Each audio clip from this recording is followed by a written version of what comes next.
Isang emergency hospital ang itinayo sa Basay, Samar para mabigyan ng atensyong medikal ang mga nasalanta.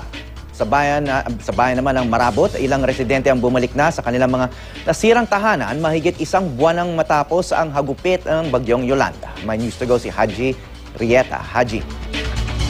Yes, Hawi, ilang nakatirang sa tabing dagat sa bayan ng Marabot, Eastern Samar ang nagsisibalikan na sa kanilang lugar. Coastal area kasi ang lugar kaya naman na-wash out halos lahat ng mga bahay na nakatayo sa tabing dagat. Ang ilan, gaya ni Tatay Virgilio Volcasi, ay nakapagpatayo na ng kubo. Gawa sa kawain ng bahay niya at nadatan pa nga namin gumagawa siya ng sawali para sa dingding ng bahay niya. Ayon sa kanya ay napilitan na raw silang bumalik sa lugar dahil mahirap daw sa mga evacuation center. Batid naman daw niya ang panganib sakaling maulit ang bagyo pero mas pagigihan na lang daw nila ang paghahanda. Sa bayan naman ng Balangiga at bakas din ang pinsala ng Yolanda kaya naman patuloy din ang pagdating ng tulong dito gaya ng isang grupo na nadatnan namin mamimigay ng relief goods sa mga sinalanta ng bagyo.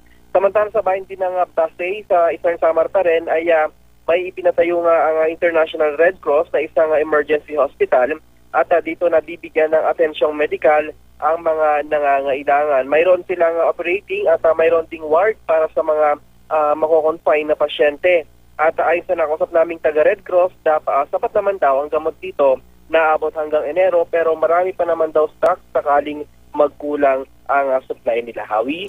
Haji, may mga indikasyon ba na bumabalik na yung mga ilang serbisyo diyan? Halimbawa, kuryente, cellphone communications, yung mga police, dahil alam natin yung mga local police force ay decimated din. Marami sa kanila naging casualties, no? So, nare-restore ba yung peace and order?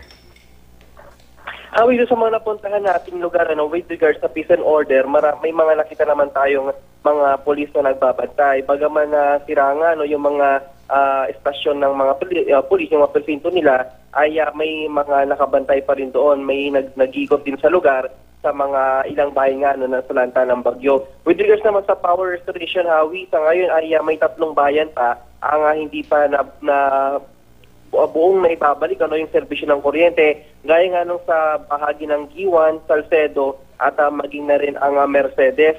With regards naman sa cellphone signal, Hawi, ay hindi pa rin buwan o hindi pa rin talagang lubusang naibabalik dahil may mga bayan na talagang walang dead lahat, walang signal. Mismong yun lang gaya lang ng sa may Borongan ay may signal doon pero yung talagang emergency lang kapag natawag ka lang sa mga mahal mo sa buhay. Hawi? Haji, alam natin na sa mga unang linggo pagkatapos ng Yolanda, no, ang daming mga volunteer groups na nagpunta dyan sa Samar, sa Leyte para tumulong, mga both local and foreign. No? Pero nababalitaan natin ay kumukonti na raw yung mga volunteer groups. Totoo ba yan na mas konti na ngayon yung presence na nakikita mo sa mga nasalantang area? At sa tingin mo, kailangan pa ba ng mga panibagong wave ng volunteer groups para tumulong dyan?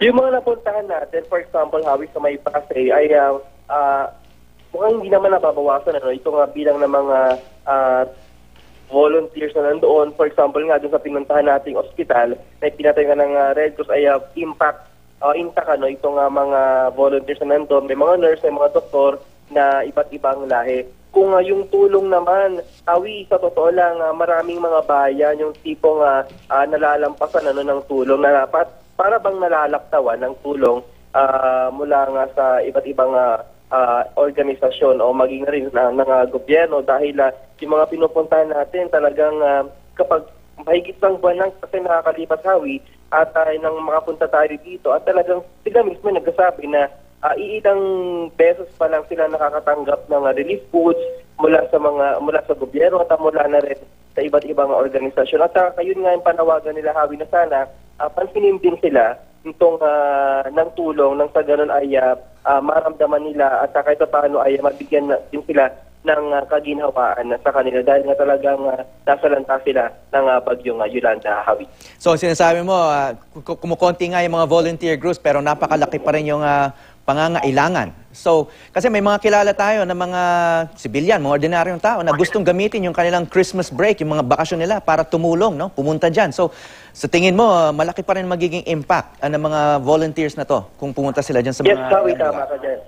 Marami pa rin, malaki pa rin itong impact nitong mga gusto pang tumulong dahil sa lalawigan nga lang ng Eastern Samar ay marami pa rin yung mga lugar na hindi naman totally hindi naaabutan ng tulong pero talagang hanggang ngayon ay kailangan pa rin nila ng tulong mula sa iba't ibang organisasyon, Javi. Okay, maraming salamat, Haji Reyata.